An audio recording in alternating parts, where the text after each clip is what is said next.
I'm April. And I'm Jonathan. This is Xavier, and that's Serena, and we live here in San Diego.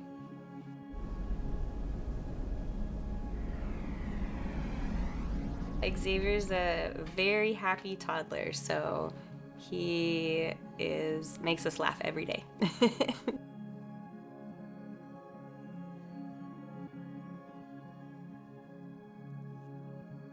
He will be 3 in December, born in December of 2020. And some of his favorite things to do are, I would say, number one is eat, which I think is, I probably gets that from me or maybe his mom or the both of us. He loves to make fart noises, whether on his arm or just making noise with his lips. He loves to laugh. He's got a number of words he loves to say, like teeth or tasty. And he likes to play with any toy or a box. For a box. And then if you can make something fall or crash, then even if he can't see it, but he can hear it, like whatever it is, fall over, he thinks it's the funniest thing in the world. Mm-hmm. And he likes to make other people laugh, so he'll do what he can to make you crack up. There's that, and I'll definitely say there are some challenges. I think with any child there are challenges, but definitely one with special needs or additional requirements adds just extra. But it's from that you get to learn and grow. So Xavier was born at 25 weeks, so that's like 6 months pregnant. And it was an emergency, and we took the ambulance to the hospital. That was really scary. I haven't been in an ambulance before. It all happened really fast, and I was pretty terrified.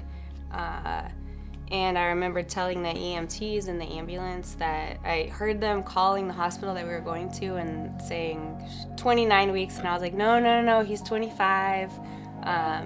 And then got to the hospital, and he was born. So it was very fast. It was very scary and overwhelming. And then later that night, even in the hospital room, like thinking that that's not really what happens. That can't be real. That's not what's supposed to happen.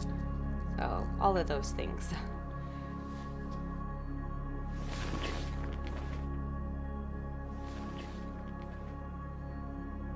And actually, one of the nurses today, there was an event and mentioned how when she first met me, I was unaware that he had already been born, probably 20 minutes earlier.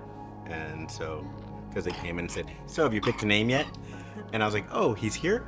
And then they said, "Yes," because they wheeled her in, and she was in a different state and, post that event. And then we went down to the NICU after a while, and there's also, during I would say some of the height of COVID, and both of us had just had COVID, literally like 2 weeks to the day beforehand, and so then they had to talk to people about the protocol of can we even go see him in his isolate, because do we need to get tested first to make sure that we were no longer positive, but everybody's wearing masks and all that, and so it was just, even then it was some uncertainty. If they were to say, like, you're 2 weeks out, so you're good, without having to be retested, and then we were able to go down and see him in his isolate, his little space pod, if you will. So Xavier was diagnosed with cerebral palsy when he was 9 months old, which was 6 months adjusted age. We knew that he was high risk to get the diagnosis because of his brain injuries in the NICU. And then being a physical therapist, I had a few other therapists look at his movements and things even when he was still in the NICU. So we kind of knew that he was going to get that diagnosis already. So when the doctor said it and put it in his paperwork, we were prepared for that. But it's still kind of like a finalizing. Now he has a diagnosis and a disability for the rest of his life. So, you still kind of have that in the back of your mind as a parent, like maybe it will go away. Maybe I can pray hard enough and like he won't be disabled. So there's a little bit of like, feelings of just like anxiety and attached to it, I think. I think once his diagnosis of CP was stated, I think I saw it as a okay, now we can start, because now we know now without a doubt that this is a diagnosis, and so from there we can work to make sure we're working with the right doctors and therapists in order to and seek out those opportunities to make sure that his development is we can give him every chance at developing better, or being good parents, because we always want the best for our children. So seeing him the first time in the NICU in his isolate was, I guess, surreal-ish, because you're like, okay, he's there. There's this being that is alive, most because of the expert work, quick work by the medical professionals, but also all this equipment that's making lots of noise, and there's lots of other children and other families that are in different stages of being in the NICU. But like with most things in life, I personally was just like, this is what it is, and so can't change what it is right now, and just look try to find that silver lining and opportunity to learn and grow, and then hopefully share that message, which I guess is kind of where we are now after our 109-day in the NICU. I feel like I'm a therapist that works with kids that have CP, and so I need to be his therapist too, but really I'm his mom first. So sometimes I struggle with that still. Like, should I be at home doing therapy with Xavier? So I have to remind myself that I am his parent. And on the same note, I feel very fortunate that I know all of the things that I do, and I've worked with all the kids that I've worked with in the past, because they've given me a great perspective and ability to be the best parent to Xavier that I can, and help advocate for him and get him the care and the services that he needs.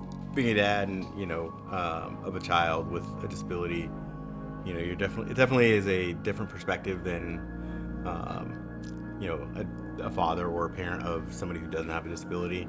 It's just obviously certain milestones they're not going to meet or achieve at the same normative rate, which is obviously still a sliding scale.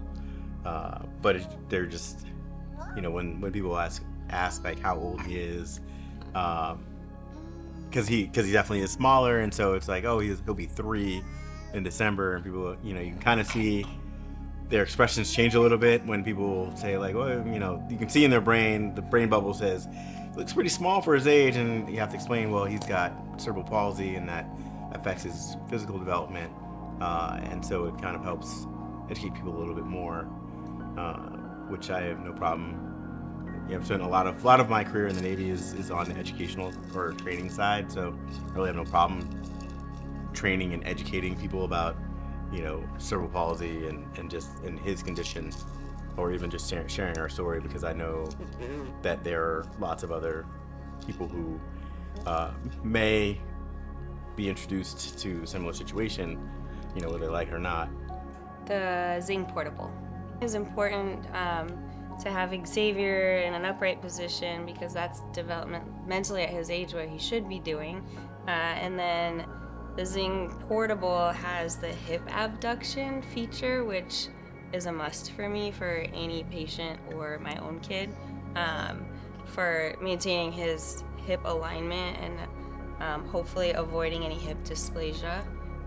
So that is an important feature. And then I was using Zing before the Zing portable came out, and I loved their standards because the parts are so easy to adjust. So we get a lot of kids that have CP can have one leg that's longer. He does, actually, so you need to be able to adjust the leg on one side versus the other.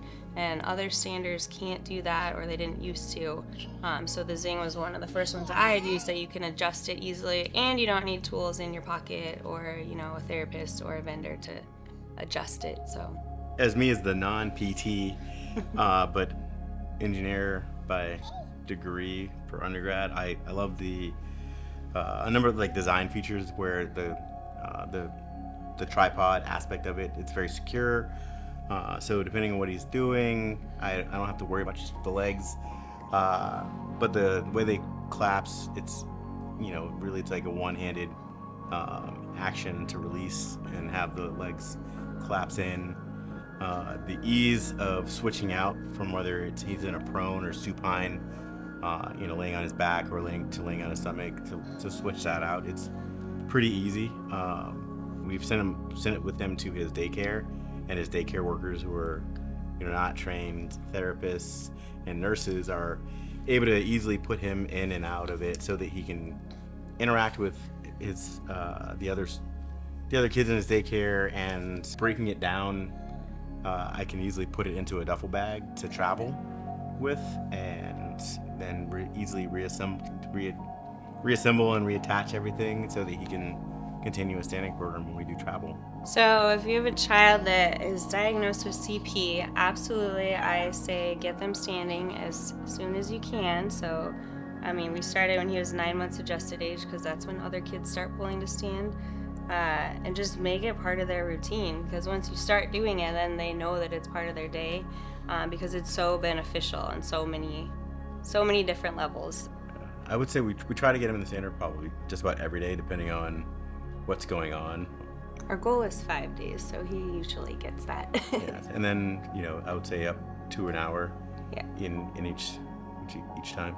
There's so much potential right now, so he's still in the stage where he's gaining skills. So, we're hoping that he will walk with some assistive device on his own and be able to navigate that way. We're pretty sure he's going to start talking, and just might need a little more time till that happens. And then as far as, yeah, there you go. See, he talks. We just don't know what he's saying yet. With newer technology and hopefully some advancements, maybe, exoskeletal suits and whatever else, I think that there will really be no limits for him and his future. And if anything, he'll, be able to engage and continue to inspire anyone and everyone, about that really no challenge is truly insurmountable, especially if you have a great network and a community around you.